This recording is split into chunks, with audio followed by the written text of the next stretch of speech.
got the Memphis women head coach Alex Simmons in her first season. Last year, the Tigers went 22-11 overall, 11-4 in the American. They ended up finishing second in the conference, losing to East Carolina in the American tournament semifinals, and ended up reaching the WNIT Sweet 16 and picked to finish fifth here in the American with a few key pieces coming back. Coach Simmons was hired back on April 6, 2023. She joins us right now here on the set. Coach, great to have you here. Appreciate the time. What was the first order of business when you got this job?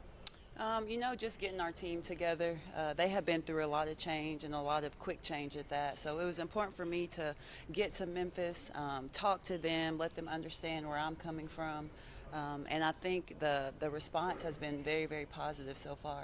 You had mentioned, explain to the team, where you're from, and coming from a successful program at Gardner-Webb and having 9 new players as well. What did that sound like to say, hey, this is who we are, this is our style of play? What is the Memphis basketball identity? Yeah, a lot of people ask us that, and we are very organized chaos. I like my houses too. So, we just bring that on the basketball court. I think when you say championship, the team seems to lock in a little bit more. So when they know that not only myself, but my staff, we come from championships, they want to emulate that. That's something that somebody like a Maddie Griggs in her last year, they won a championship. And so I think when they heard that, they were a little bit more locked in. I think they reeled it in some because they didn't know what they wanted. They didn't know where to go, where to turn. But I think, when they know somebody's winning, they tend to do what you want them to do. And so you mentioned organized chaos, and in the most positive way, it does make me think of the men's program. I mean, talent, athleticism, they fly around the floor. At times, some of the mistakes are what makes them great. So is there a complement there between the women's and the men's program that you feel like you can build on? Because, what Penny's brought there in terms of energy, excitement within that city, is that something you can build on, in a way, playing a similar style? Well, Memphis is a basketball city in itself, and it's very nice for me as a head coach to be able to go over to his gym and just learn from what he does with his team, with the players that he has. We went over the other day, and I learned that we run some of the same offenses. He's a very defensive-minded coach, and for me, full court, I am too. So it's just another staple, another positive that we have in our program to be able to learn from theirs. You had the new tip-off event in conjunction with the men's team on October 4th, that Student Madness. How much fun was that, bringing the men's and women's teams together, getting the students out, and really just creating this energy and hype around Memphis basketball that is there in that city, like you mentioned? Yeah, that was one of those things where, if you weren't living in that moment, it was electric, it was fun. The students, they really, really, really came to party. And that's the atmosphere that we want. We want a party in the field house. But the support, the thing was sold out within, I think, a couple of hours. Oh, wow. So just that support alone from the students. And then when you add the community in there, I can only imagine what our games will be like. Coach, I know one of your first orders of business is to create chemistry, get the team together. I just learned about the Taylor Swift friendship bracelets this summer. I see that you have a few bracelets on yourself. I don't know if we get a close up of it. I learn something new every second up I see here. Memphis. I see good energy. Here, I guess? Right, cool mom. Okay. How does this does this go across the team? Are players wearing bracelets? So our players do have bracelets, and each of them have different words on them. My daughter and Coach Bays' daughter, Nala, they make bracelets themselves, so that's where you see the Memphis, but the M is upside down. And then one of my favorite brands, Little Words Project. I used to have a Fearless one, but it broke. But my bracelets were Fearless, Cool Mom with Good Energy. I might need one of those cool mom ones. I got you. All right. I got you. With Maddie Griggs coming back, how were you able to really re-recruit her? She's a player, though, from Memphis, from this city. But what was your pitch when you took over as head coach? I'm not sure if it was a pitch because I told her what she needed to get better at. I told her that, she needed to elevate her game. I told her that she needed to extend her game. And I think that she was in a space where she had kind of settled with where she was. When you see that she's on first team, she hadn't been on first team in 4 years, and that should tell her something about her journey and her career. But Maddie has a great work ethic, and I really dialed into that. She loves staying in the gym. She loves getting workouts in any time of the day. And I think for her next step, going pro, hopefully, there's a lot of things that we could do with her, we could develop with her. So I think that's where Maddie was, and she was kind of taken aback when she heard it, but that's something that she needed to hear.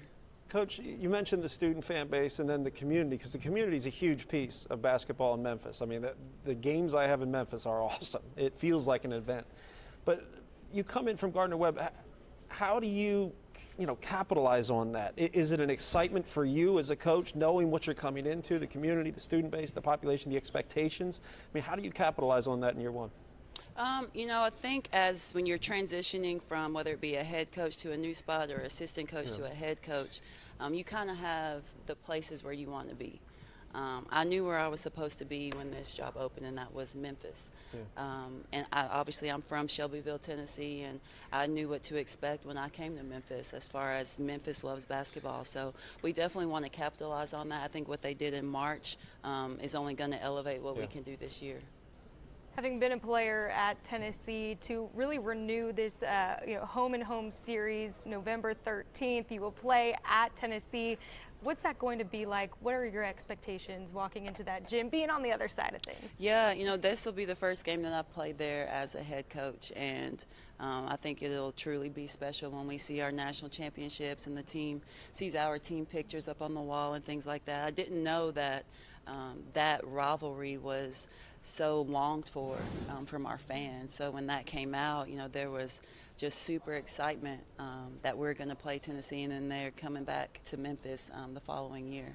If there is one thing that has stuck with you from Tennessee, from Coach Summit into your life now and coaching your players, what would you say that message is? Not only from a standpoint of just being a mom and a wife, but the discipline across the board, whether it be on the court, off the court, the people that we surround ourselves with, what we keep as, our morals. I think that was just something that always stuck with me that Pat Summit taught us.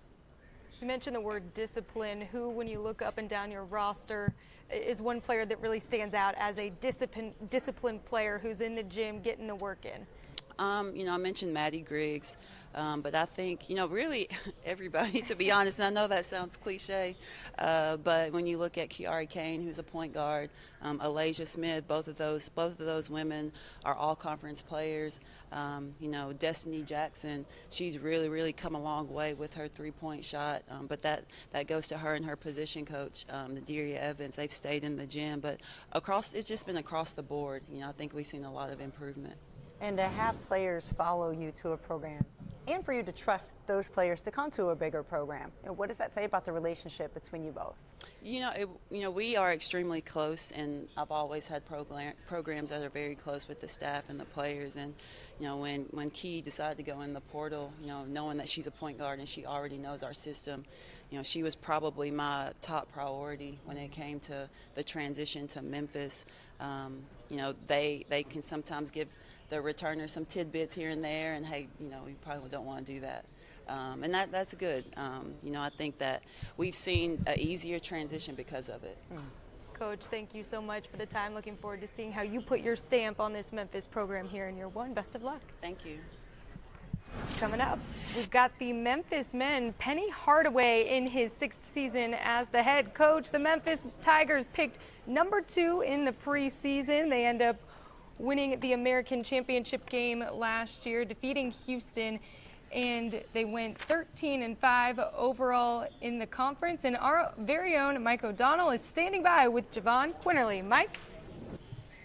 Thanks, Morgan. So we've got Javon Quinerly here, and sometimes, the conversations we have off air are even better than the conversations we have on air because we're geeking out about the game. But before we get into that, you would love to hear the story. Right, you play at Alabama, you're a major contributor on a very good top 25 team. You decide to go into the transfer portal. How did you get to Memphis? What were some of the things that came together for you? It was It was quite the off-season experience this summer. I spent 4 years in the SEC. Won the conference twice, double championship, regular season and tournament.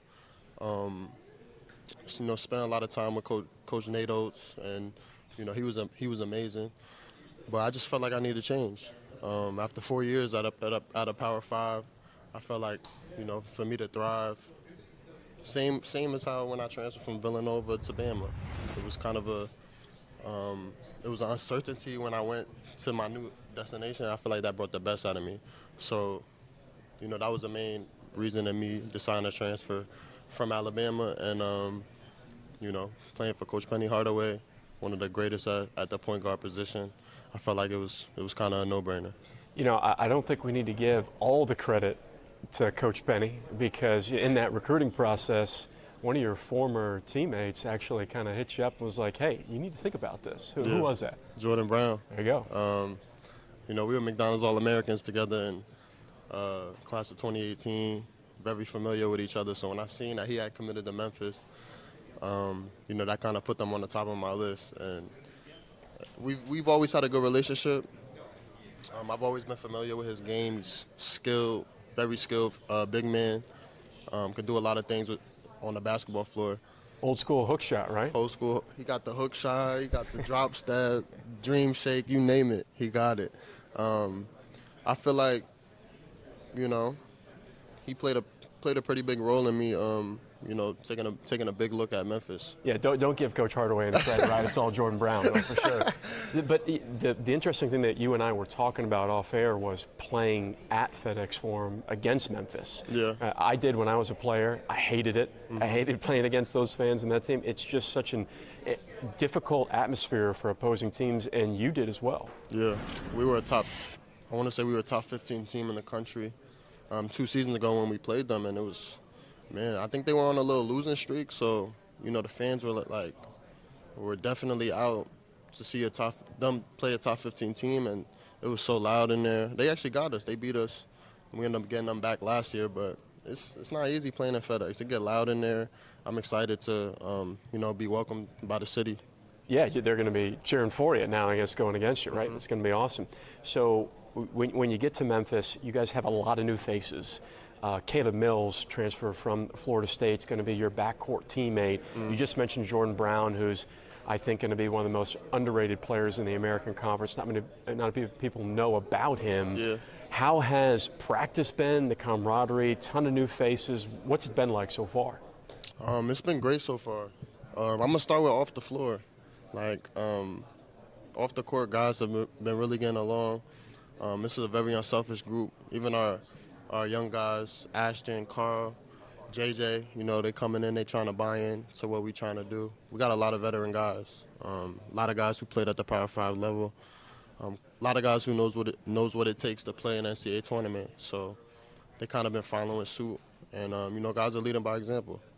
Roles are still being defined, still preseason, but I'm liking the way things are shaping up. And then on the floor, our chemistry is getting there. It's taking some time. It's going to take some time sometimes.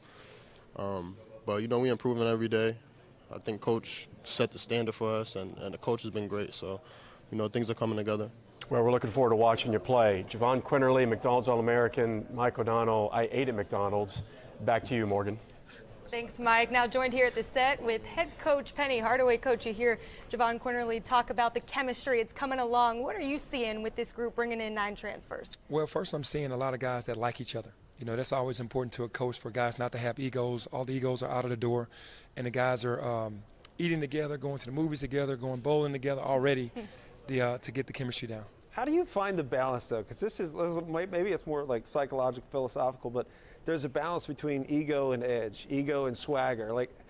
You guys have it. When you're on last year, you guys had it. There was a togetherness, there was an edge, there was a chemistry, but didn't seem to have the egos. So how do you balance that, and how have you found that over the last few years? Yeah, it's just building my culture and what I really want out of my basketball team. And guys that come in, they understand that. And the leadership, the player-led leadership has helped me out a lot, because those guys have no egos, but they want the edge. They have the edge, and they have the swag. You want to have the swag because you want to have that confidence, but the egos are out of the door, and those players that have helped me has helped the team tremendously in that aspect. It's interesting. I never really thought of this till now, but that's kind of you. It's like a humble, don't take this wrong, it's a humble arrogance, right? I know what I'm good at. Swag. And I've gotten in trouble for that. Yeah, well, I'm just saying. It's true. That, in a way, is you. It's been your professional career, right? Humility, playing with the guys you play with to maximize the potential of them, in addition to maximizing the potential of yourself, but also having the swag to know how good you can be and play up to that level. So, in a way, are you putting that on the team at this point? Absolutely. They have to take on my personality. Yeah. You know, and I want them to have that, because you have to have no fear, but you don't have to be loud and boisterous about it. Yeah. You just have to have the confidence to be able to go do it. That's how Javon occurs to me, as a quiet, confident, humble kind of guy. But he also comes with Villanova experience, Alabama experience. So having that power conference type of play and his maturity level has grown. Combine those two and tell us what Jahvon Quinerly is going to look like this year. Yeah, he's just, he's ready to break out. Like this will probably, in his mind, be the healthiest year that he's had since Villanova, since he had to sit out of Villanova. And then to be the leader, to finally be the guy without any other pieces being around, thinking that, okay, this is my 5th year. I understand how this works now, and I want to show people that I can lead. And like you say, he had that quiet confidence, but I'm getting him to talk more, which is even better. How about the framework you got from Kendrick Davis last year? Does that help Javon kind of step into that leadership role right away? Yeah, for sure. Kendrick was totally different. He was a loud leader, though. Yeah, he was a guy that, when he came in, he said, "Coach, I'm going to get you 12 more wins." I said, "Thank you. That'd be great." But Javon did see Kendrick and his success. That definitely helped him coming over. Yeah, we've talked about DeAndre Williams kind of waiting on the NCAA there. I mean, what can you say about that guy, what he has meant to your program and what it would mean to have him come back? Yeah, he's been the heart and soul of my program because he's so unselfish. Yeah. He's a guy that's going to give up points, going to give up attention just to win basketball games. And that's what you love about him, when he could be totally opposite. Yeah. Because he could arguably say he was the best player on our team because he does so much. And we do miss him, and to get that back with this crew and this talent would be incredible for us. He's one of those guys you would almost say he's like frustratingly lovable or lovably frustrating.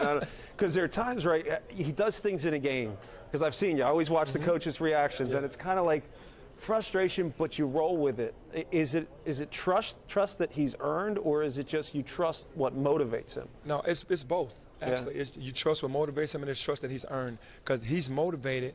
That technical foul that he's going to get is going to make him go and get the next 10 rebounds. It's going to make him score the next 10 points. So you have to live with it. How much has that become kind of the successful identity of your program? Because at first it was 5 stars and we're going to win, and you did. You had great success, but last year felt different. Right? And even the crowds behind you felt a little different. It was something that the crowds identified with. They really supported the product on the floor.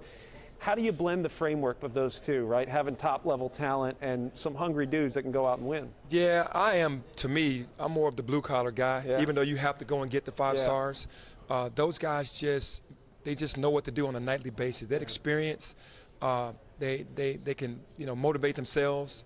What's happened with the 5 stars, and I love every 5-star that I've had, but it's that entitlement kind of thing. Yeah. But last year's team was the black and blue team, I say. They was a grit and grind team. They didn't have any egos, and they just went out and fought every single night. Like khaki collar.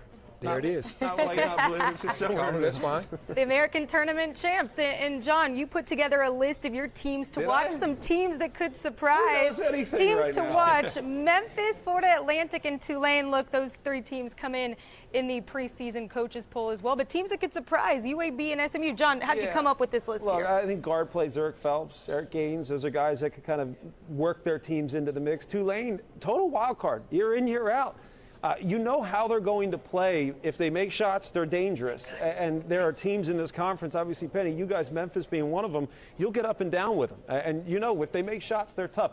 They're a wild card, but I hope that Tulane could be that team that's consistent this year and could be a 3rd team in the NCAA tournament with Memphis and FAU. Yeah, speaking of the NCAA tournament, last year,